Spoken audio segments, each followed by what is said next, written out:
الحمد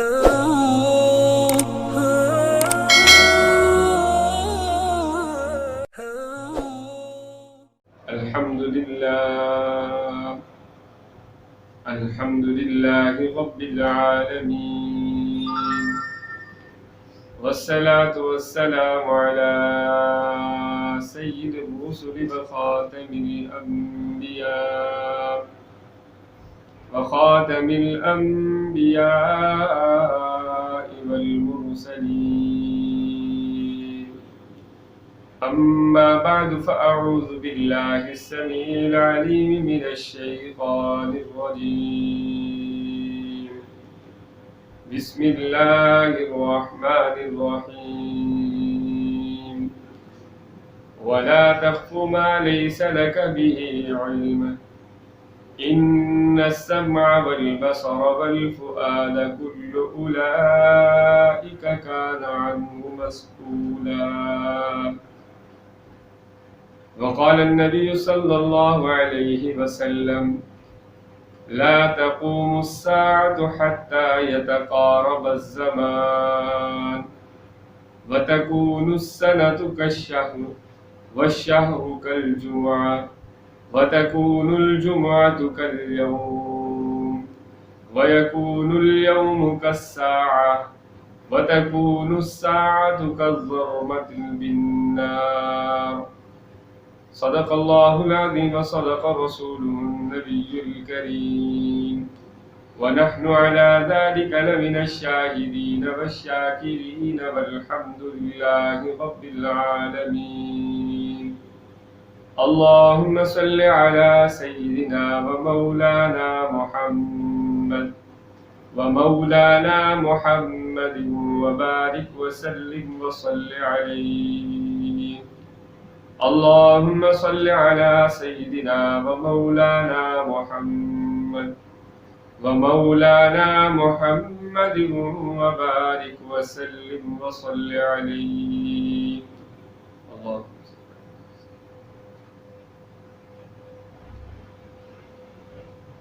انسان اس دنیا کے اندر آیا تو اللہ رب العزت نے اس کو اس دنیا سے فائدہ اٹھانے کے لیے عقل عطا فرمائی کہ اس دنیا کے اندر رہ کر یہ اپنی ضروریات اور ضروریات سے بڑھ کر اپنی خواہشات اور اپنی آسائشات کو جو ہے وہ اس دنیا کے اندر حاصل کرے، اور اپنی عقل کے ذریعے سے اللہ رب العزت نے انسان کو عقل عطا فرمائی، اور انسان کو اللہ رب العزت نے اس کائنات کے اندر اپنے دل کے اندر چھپی ہوئی باتوں کو بیان کرنے کے لیے اور دوسروں تک اپنا پیغام پہنچانے کے لیے دو طریقے اللہ رب العزت نے اس کو عطا فرمائے، اور جو قدیم طریقے ہیں۔ ایک طریقہ کہ انسان اپنی زبان کے ذریعے سے لوگوں کو اپنے دل میں چھپی ہوئی بات بتلا سکتا ہے، یعنی اپنا پیغام وہ لوگوں کو زبان کے ذریعے سے بتلا سکتا ہے۔ دوسرا قلم، کہ انسان قلم کے ذریعے سے اپنی بات اور اپنی دعوت لوگوں تک پہنچا سکتا ہے۔ اس کو کہتے ہیں ابلاغ، اور اسی سے تبلیغ بھی ہے کہ پہنچانا۔ تو ذرائع ابلاغ جو قدیم ہیں وہ دو ہیں، ایک زبان اور دوسرا قلم۔ انبیاء علیہ الصلوۃ والسلام جب دنیا میں تشریف لائے تو انہوں نے زبان کے ذریعے سے اللہ کا پیغام لوگوں تک پہنچایا، اور دوسرا طریقہ کہ قلم کے ذریعے سے اللہ کا پیغام لوگوں تک پہنچایا جائے، اس کی مثال بھی قرآن مجید سے ملتی ہے۔ حضرت سلیمان علیہ السلام موجود تھے اور اپنے محکومین اور اپنی رعایا کی حاضری لے رہے تھے، تو کہنے لگے وَتَفَقَّدَ الطَّيْرَ فَقَالَ مَا لِي أَرَى الْهُدْهُدَ أَمْ كَانَ مِنَ الْغَائِبِينَ لَأُعَذِّبَنَّهُ عَذَابًا شَدِيدًا أَوْ لَأَذْبَحَنَّهُ أَوْ لَيَأْتِيَنِّي بِسُلْطَانٍ مُبِينٍ۔ کہ میں ہدہد پرندے کو نہیں پا رہا، یا تو میں اس کو ذبح کروں گا یا اس کو سخت عذاب دوں گا، یا وہ اپنے آنے کی دیر سے کوئی معقول وجہ بیان کرے۔ فَمَكَثَ غَيْرَ بَعِيدٍ فَقَالَ أَحَطْتُ، تھوڑی دیر ٹھہرے کہ ہدہد پرندہ حاضر ہوا اور اس نے اپنے دیر سے آنے کی وجہ یہ بیان کی کہ میں ایک علاقے پر سے گزر رہا تھا، انی وجدت امرأة تملکها، کہ میں نے وہاں دیکھا کہ ایک عورت جو ہے وہ اس علاقے پر حکمرانی کر رہی ہے اور اس علاقے والے سورج کی پرستش کر رہے ہیں۔ وہ سارا واقعہ سلیمان علیہ السلام کو بتلایا۔ سلیمان علیہ السلام کو جب پتہ چلا، جو وقت کے پیغمبر تھے اور ان کے ذمے تھا کہ اللہ کا پیغام اور اللہ کی توحید جو ہے وہ لوگوں تک پہنچائی جائے، تو فوراً جب ان کو یہ پتہ چلا تو انہوں نے ملکہ کو، جو سبا قوم سے تعلق رکھتی تھی اور بلقیس اس کا نام تھا، ایک پیغام بھیجا اور اس پیغام کو خط کے ذریعے بھیجا، یعنی قلم کے ذریعے خط لکھوایا، اور وہ پیغام اللہ کی توحید کا بھیجا، اور اس پیغام کے شروع میں لکھا انہ من سلیمان و انہ بسم اللہ الرحمن الرحیم، اللہ تعالی علی واتونی مسلمین۔ اب سلیمان علیہ السلام نے اللہ کا پیغام پہنچانے کے لیے دوسرا ذریعہ ابلاغ جو ہے وہ استعمال کیا، جسے قلم کہتے ہیں۔ اب زبان کے ذریعے سے انسان اور قلم کے ذریعے سے انسان اپنا ما فی الضمیر بیان کرتا ہے، اور دونوں ہی طریقے اگر وہ مثبت طریقے پر استعمال کیے جائیں، اللہ کی تعلیمات اور اللہ کی دعوت پہنچائی جائے اور انسانیت کی رہنمائی کی جائے، اللہ رب العزت کو دونوں طریقے بڑے پسند ہیں۔ قرآن مجید کے اندر تو قلم کی اللہ رب العزت نے قسم اٹھائی ہے، صرف قلم کی قسم نہیں اٹھائی بلکہ وہ جو لکھتی ہے اس کی بھی اللہ رب العزت نے قسم اٹھائی ہے، نون والقلم وما یسطرون، کہ قلم کی قسم اور وہ جو وما یسطرون جو وہ لکھتی ہے اس کی قسم۔ محبوب علیہ الصلوۃ والسلام دنیا میں تشریف لائے، آپ علیہ الصلوۃ والسلام نے بھی اللہ کا پیغام پہنچانے کے لیے انہی دو طریقوں کو استعمال کیا، زبان کے ساتھ اور خط و کتابت یعنی قلم کا طریقہ استعمال کیا۔ محبوب علیہ الصلوۃ والسلام نے لوگوں کو زبان کے ذریعے سے دعوت دی، تبلیغ کی، اللہ کا پیغام پہنچایا، لیکن عرب کے اندر اس طرح تھا کہ اگر کم وقت میں زیادہ بندوں کو پیغام پہنچانا ہوتا تو وہ لوگ پہاڑ پر چڑھ جاتے، اپنے سر کے اوپر مٹی ڈالتے یا برہنہ ہو جاتے۔ آپ علیہ الصلوۃ والسلام نے ان سے وہ طریقہ لیا، لیکن جاہلیت والی باتوں کو ترک کر دیا۔ محبوب علیہ الصلوۃ والسلام صفا پہاڑی پر چڑھے اور وہاں چڑھ کر ایک ایک قبیلے کا نام لے کر اس کو بلایا۔ جب تمام قبائل حاضر ہو گئے، آپ علیہ الصلوۃ والسلام نے ان کو معجزے کے طور پر جو چیز سب سے پہلے پیش کی وہ اپنا کردار تھا۔ آپ علیہ السلام نے فرمایا 40 سال میری زندگی تم میں گزری ہے، کیا میں اگر تمہیں یہ کہوں کہ اس پہاڑ کے پیچھے ایک لشکر موجود ہے جو تمہیں ہلاک کر دے گا، کیا تم میری بات پر ایمان لاؤ گے، میری بات کی تصدیق کرو گے؟ تو سب نے یک زبان ہو کر کہا آپ بالکل صادق ہیں، امین ہیں، دیانت دار ہیں، سچ بولتے ہیں۔ محبوب علیہ السلام نے فرمایا اکٹھا کرنے کا مقصد یہ نہیں کہ تمہیں کسی لشکر کے بارے میں بتلانا ہے، مقصد یہ ہے کہ میں اللہ کا رسول ہوں جو تمہاری طرف بھیجا گیا ہوں، اور میرے پاس ایک کلمہ ہے جس کلمے کو اگر تم اپنا لو گے اللہ رب العزت تمہیں کامیابی عطا فرمائے گا، اور وہ کلمہ یہ ہے لا الہ الا اللہ محمد الرسول اللہ۔ تو محبوب علیہ الصلوۃ والسلام نے سب کو اکٹھا کر کے جزیرت العرب کے چند باشندوں کو یہ پیغام پہنچا دیا کم وقت کے اندر۔ اسی طرح محبوب علیہ الصلوۃ والسلام نے اس سے بھی بڑھ کر، کیونکہ حج کے موقع کے اوپر تمام عرب کے قبائل اور دور دراز سے لوگ آ جاتے تھے، اور اگر کوئی بندہ اپنے اشعار کو مقبولیت دینا چاہتا، اپنی خطابت کو مقبولیت دینا چاہتا، اپنے کسی فن کو اجاگر کرنا چاہتا، تو وہ حج کے موقع کے اوپر لوگوں کے سامنے اس کو بیان کرتا۔ لوگوں کو اگر اشعار سمجھ آ جاتے، پسند آ جاتے، تو سارے جزیرت العرب میں اس کی شاعری گونجنا شروع ہو جائے۔ محبوب علیہ الصلوۃ والسلام نے حج کے موقع پر بھی اللہ کی دعوت اور تبلیغ جو ہے زبان کے ذریعے سے سارے لوگوں کو جو ہے پیغام دیا. پھر ان کے جو بازار لگتے تھے عکاظ اور اسی طرح دوسرا بازار، اس میں محبوب علیہ السلام یا کوئی میلہ لگتا، آپ علیہ الصلوۃ والسلام زبان کے ذریعے سے اس ذریعہ ابلاغ کو استعمال کرتے ہوئے اللہ کا پیغام ان تک پہنچاتے تھے. محبوب علیہ الصلوۃ والسلام نے مکہ سے مدینہ کی طرف ہجرت کی. آپ علیہ الصلوۃ والسلام مدینہ شریف میں قیام پذیر تھے کہ خواب دیکھا کہ ہم عمرہ کر رہے ہیں. صحابہ کرام کو بتلایا، سب صحابہ تیار ہو گئے عمرے کے لیے. اب عمرے کے لیے جیسے حدیبیہ کے مقام پر پہنچے، مشرکین نے منع کر دیا. انہوں نے کہا ہم نے تو عمرہ نہیں کرنے دینا. مذاکرات ہوئے، مذاکرات ہوتے ہوتے یہاں تک نوبت آئی کہ محبوب علیہ الصلوۃ والسلام کو مذاکرات کرنے پڑے، اور مذاکرات اس طرح ہوئے کہ عمر رضی اللہ تعالیٰ عنہ جو ہے وہ جذبات پر کنٹرول نہ رکھ سکے. وہ محبوب علیہ السلام سے کہنے لگے کیا ہم جو حق پر نہیں ہیں؟ کیا آپ اللہ کے سچے رسول نہیں ہیں؟ محبوب علیہ السلام نے فرمایا جی ہاں. پھر انہوں نے کہا کہ پھر آپ نے کیوں مغلوب ہو کر ساری شرائط جو ہے وہ مشرکین کی مانی اور آپ نے یہ معاہدہ کر لیا؟ محبوب علیہ السلام نے فرمایا صبر کریں، اور اللہ رب العزت نے اس معاہدے کو، اس صلح نامے کو جو ہے فتح مبین کہا. انا فتحنا لک فتحا مبینا. محبوب علیہ الصلوۃ والسلام نے علی رضی اللہ تعالیٰ عنہ کو، جو آپ کی طرف سے کاتب تھے، سارے معاہدے کے لکھنے کے لیے حکم کیا. آخر میں انہوں نے محمد الرسول اللہ لکھ دیا، جس سے مشرکین بگڑ گئے. کہنے لگے کہ اختلاف کا جو مرکز ہے وہ یہی لفظ ہے محمد الرسول اللہ. یہاں محمد بن عبداللہ لکھیں، ہم آپ کو محمد بن عبداللہ تو مانتے ہیں، محمد الرسول اللہ نہیں مانتے. محبوب علیہ السلام نے علی رضی اللہ تعالیٰ عنہ کو ارشاد فرمایا کہ آپ اس کو مٹا دیں. علی رضی اللہ تعالیٰ نے گوارا نہیں کیا کہ محبوب علیہ السلام کے نام پر دوبارہ قلم پھیری جائے.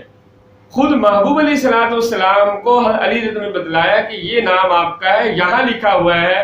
محبوب علیہ السلام نے اپنے ہاتھ سے مٹایا اور اس کے بعد محمد بن عبداللہ لکھ دیا. اب یہ سارا صلح نامہ ہو گیا. اللہ نے اس کو فتح مبین کہا. محبوب علیہ الصلوۃ والسلام نے جزیرہ عرب کے اندر بسنے والے عرب کے باشندوں سے، اہل مکہ سے جو ہے امان لے لی، وہ معاہدے کے اندر آ گئے. اب آپ علیہ الصلوۃ والسلام نے ذریعہ ابلاغ کا دوسرا طریقہ اپنایا کہ دنیا کے اندر جہاں بھی بادشاہ آباد تھے، سلطنتیں موجود تھی، محبوب علیہ السلام نے ان کو خطوط لکھوائے اور اپنے قاصد کے ہاتھوں ان تک خطوط پہنچائے، اور ان خطوط کے اندر محبوب علیہ السلام نے ان کو اللہ کی توحید کی دعوت دی، اللہ کی طرف آنے کی دعوت دی، اور اپنی رسالت کو ماننے کی ان کو دعوت دی. تو پہلا طریقہ اب تک محبوب علیہ السلام اپناتے رہے کہ ذریعہ ابلاغ زبان کے ذریعے کرتے رہے. پھر آپ نے دوسرا طریقہ صلح حدیبیہ کے بعد اپنایا کہ پوری دنیا کے اندر موجود سلطنتوں کے پاس قلم کے ذریعے سے خطوط لکھوا کر جو ہے انہیں اللہ کی توحید کی دعوت دی. اب جنہوں نے ایک عیسائی سلطنت، انہوں نے محبوب علیہ السلام کے نامہ مبارک خط مبارک کو عزت دی. آپ علیہ السلام نے اس کی سلطنت کے لیے جو ہے دوام کی اور استمرار کی دعا کی. پرویز نامی ایک شخص تھا جس نے محبوب علیہ السلام کے خط مبارک کو، نامہ مبارک کو جو ہے وہ چاہ کیا. اللہ رب العزت کے اس لاڈلے نے اس کے لیے بددعا کی کہ اس نے جس طرح ہمارے خط کی رعایت نہیں رکھی، اللہ رب العزت کی سلطنت کو تار تار کرے گا. پھر تاریخ نے دیکھا کہ وہ ساری سلطنت جو ہے خاندانی لڑائیوں کی وجہ سے ختم و تباہ و برباد ہو گئی. تو انسان کے پاس قدیم دو طریقے تھے، ایک زبان کا طریقہ اور دوسرا جو ہے وہ طریقہ تھا کہ انسان قلم کے ذریعے سے اپنی باتوں کو لوگوں تک پہنچاتا تھا. پھر اللہ رب العزت نے اس دنیا کے اندر عروج اور زوال کو رکھا ہے. اس دنیا کے اندر ترقی بھی ہے، اس دنیا کے اندر زوال بھی ہے. آپ کھیتی کو دیکھیں کہ کھیتی جو ہے بیج، اور بیج سے ہریالی کھیت بن جاتا ہے، اور اس کے بعد اللہ رب فرماتے ہیں فَجَعَلَهُ غُثَاءً أَحْوَىٰ کہ وہ بالکل چورا چورا ہو جاتی ہے. سورج صبح نکلتا ہے، دوپہر کو عروج پر ہے، اور شام کو اس کو زوال لگ جاتا ہے. اسی طرح اس دور کے اندر بھی وہ جو قدیم طریقہ تھا ذریعہ ابلاغ کا، اس کے اندر ترقی آئی۔ آج سے 10 سال پہلے تک اتنی ترقی آئی تھی کہ لوگ ریڈیو کے ذریعے سے یا ٹیلی ویژن کے ذریعے سے اپنا پیغام لوگوں تک پہنچاتے تھے، خبر نشر و اشاعت کرتے تھے ریڈیو اور ٹیلی ویژن کے ذریعے سے۔ موبائل کے اندر اتنی جدید تصورات ہی نہیں ہو سکتے تھے۔ پھر اس نے اور ترقی کی راہ یہاں تک آئی کہ آپ کے ہاتھ میں موجود چیز جو ہے وہ ذریعہ ابلاغ کا ایک بہت بڑا آلہ بن گئی۔ آپ یہاں موجود ہیں، مکہ شریف کے اندر ہونے والے سارے مناظر جو ہے آپ یہاں بیٹھ کر دیکھ سکتے ہیں۔ روضہ رسول کی زیارت جو ہے وہ آپ یہاں بیٹھ کر کر سکتے ہیں۔ یہ سارا جو ہے وہ ذریعہ ابلاغ کی جدید صورت۔ پھر اس میں ترقی کی، فیس بک، واٹس ایپ، یوٹیوب، یہ ساری وہ چیزیں تھی جو ذریعہ ابلاغ کی جو ہے ایک جدید صورت تھی۔ اب مسلمانوں کے پاس یہ آیا، اب مسلمانوں نے دیکھا کہ آیا اس کا استعمال جو ہے، علماء کرام نے کہ اس کا استعمال ہمارے لیے جائز ہے کہ ناجائز ہے، اس میں بھی افراد تفرید ہوئی۔ ایک طبقے نے کہا یہ بالکل ناجائز ہے، یہ ہماری نسلوں کو تباہ کر کے رکھ دے گا، اور ایک طبقے نے کہا کہ اس کو استعمال کرو اور اس میں مار پدر آزاد، جس سمندر کے اندر جو ہے وہ ڈبکی لگانے والا ہیرے جواہرات بھی نکال سکتا ہے، اسی سمندر کے اندر خش و خاش یعنی گھاس بھی ہے، اسی سمندر کے اندر جو ہے ناپاکی بھی ہے، سب کچھ بہ رہی ہے، لیکن ایک ایمان والا اگر اس نیت سے کہ محبوب علیہ الصلوۃ والسلام نے، انبیاء علیہ الصلوۃ والسلام نے قدیم طریقہ ذریعہ ابلاغ سے اللہ کی توحید اور اپنی بات کو پہنچایا، ہم اس جدید دنیا کے اندر رہتے ہوئے اس کو استعمال کر کر اللہ کے رسول کی تعلیمات اور اللہ کی توحید جو ہے وہ لوگوں تک پہنچائے۔ اب اسی جدید جو ذریعہ ابلاغ ہے، اس نے کیا کیا؟ اس نے جو ہے بے حیائی، کافر نے اس کو استعمال کیا، اس نے بے حیائی کو عروج دیا، غلط خبروں کو عروج دیا، جھوٹ کو عروج دیا، غیبت کو عروج دیا، حتیٰ کہ مسلمانوں نے بیٹھ کر اس پر جو کام کیا وہ اتنا کہ آپس کے جو اختلافات تھے مسلکی وہ بھی اس پر لے آئے،